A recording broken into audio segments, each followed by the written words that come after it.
खून का एक एक कतरा आपके स्वाभिमान सम्मान के लिए हमेशा खर्च होगा। मेरी बात सुन, लोगों ने कितना गुमराह किया आपको, क्या क्या नहीं बताया। जैन, सिख, बौद्ध, पारसी, ईसाई, मुसलमान, तमाम लोग टैक्स दे दे के इस देश को चला, इसलिए देश के संसाधनों पे हमारा अधिकार ज्यादा बैठता है और हम इस देश में मांगने के लिए पैदा नहीं हुए। इस बात को आप लोग याद रखें। मैंने उस दिन भी अपील की, मैं आपको एक बात बस शुरू करूंगा अपनी बात। आप जानते हो, जब मैं पहली बार जेल गया 8 जून 2017 को, भाई बैठ जाओ, देखो तुम खराब कर रहे हो, लौट जाओ लौट जाओ लौट जाओ, मगर खड़े ना हो। भाई झंडा फेंक के बैठ जाओ, ऐसा ना करो, मजाक बनेगी मेरी, अगर तुम मेरी बात नहीं सुनोगे।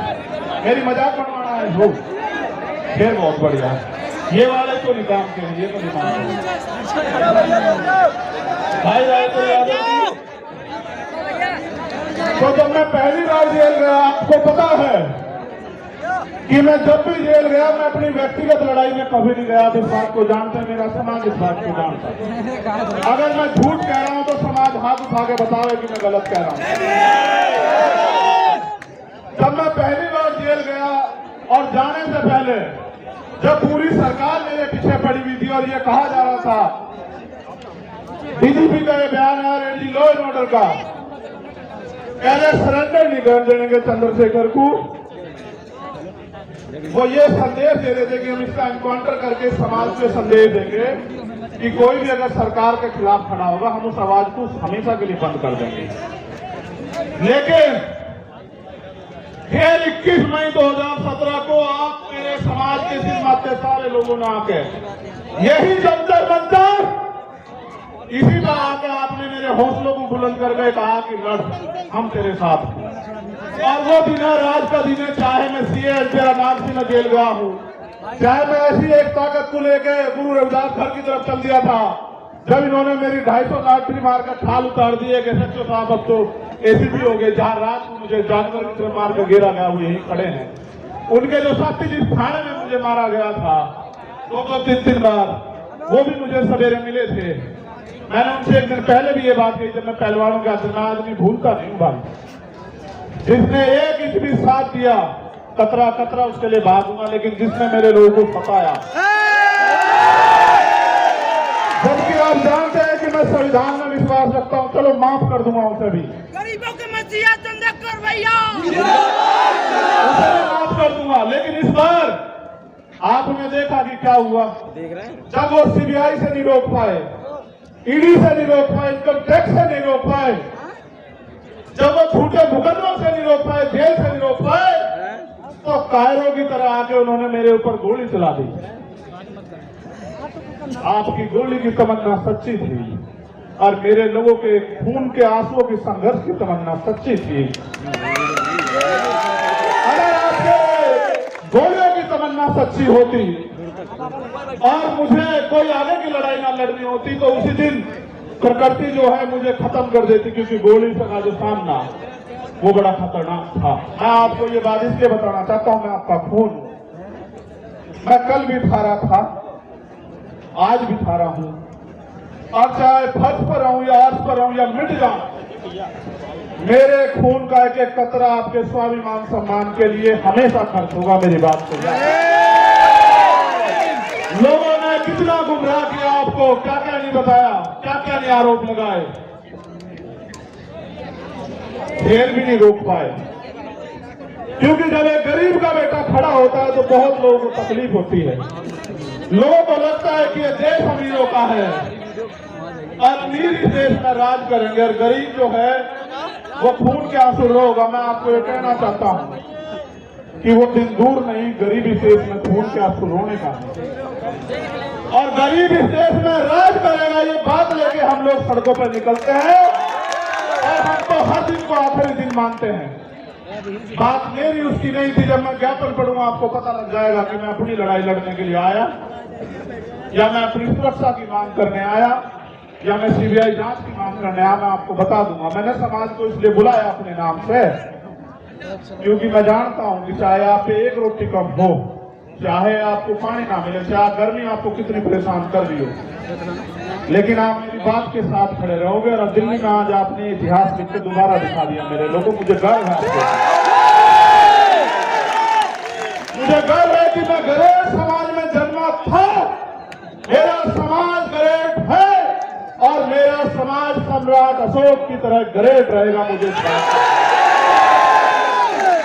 ये बात मैंने आपको इसलिए बताई कि आज के जो हालात है ना, इन हालातों में एक गरीब के बेटे को रोकना जो ईमानदार भी है और संघर्षशील भी है और जिसके गले में पट्टा नहीं है किसी का, वो बड़ा खतरनाक है। मैं पैर की हालत गंभीर हुई। जब मैं कहता हूँ ना, मुझे आदत है, हम पश्चिम के लोग हैं, तो भाई आप इसे हम ही मानना करो, ठीक है? इसे आप हम मानना करो सारे, क्योंकि भाई मैं भी तो बीमार में सिपाही हूँ एक छोटा सा। सबसे पहले मैं धन्यवाद दूंगा जो पैदल चल रहा है, दोनों हाथ उठाकर उनका बहुत बहुत धन्यवाद। फिर मैं धन्यवाद दूंगा उनका जो साइकिल से आए, फिर मैं धन्यवाद दूंगा उनका जो बारिश में भीगे तमाम तरह की मुसीबतों का सामना करा, उनका हौसला नहीं दिया, जिन्होंने औरों को भी प्रेरित किया।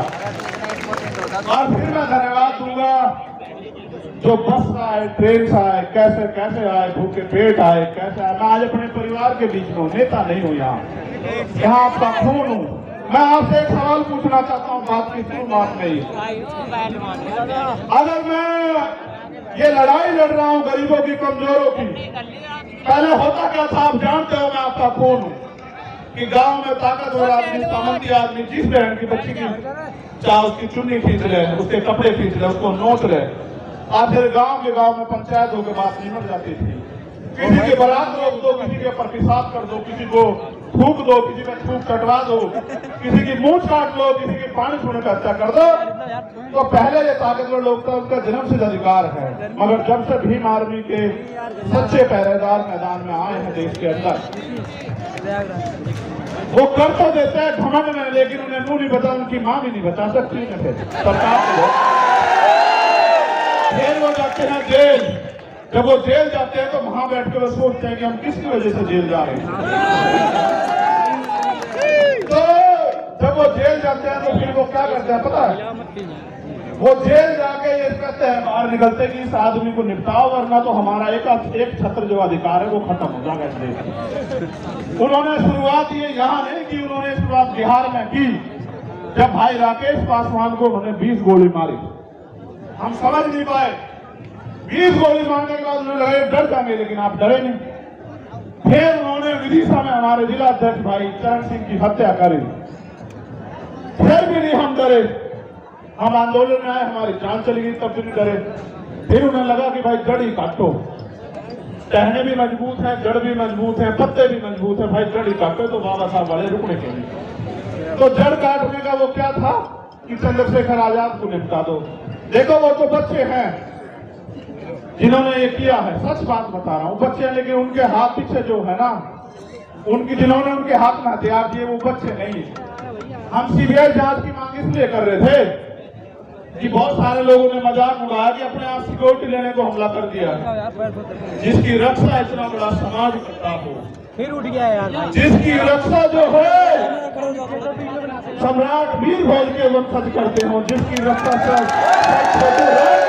करते हो, जिसकी रक्षा गुरु गोविंद सिंह जी के बच्चे करते हो, जिसकी रक्षा सतगुरु रविदास जी महाराज के बच्चे करते हैं, जिसकी रक्षा भगवान वाल्मीकि महाराज के बच्चे करते हैं, उनको लगा कि वो उसको मिटा देंगे। सामने से दो। ये मिट्टी का भले ही हो, लेकिन इसके लोगों ने इसे बड़ा ताकतवर बनाया। ये एमपी भले ही ना हो, लेकिन ये अच्छी अच्छी सरकारों का गला पकड़ने का दम रखता है। ये बात सब लोग जानते हैं।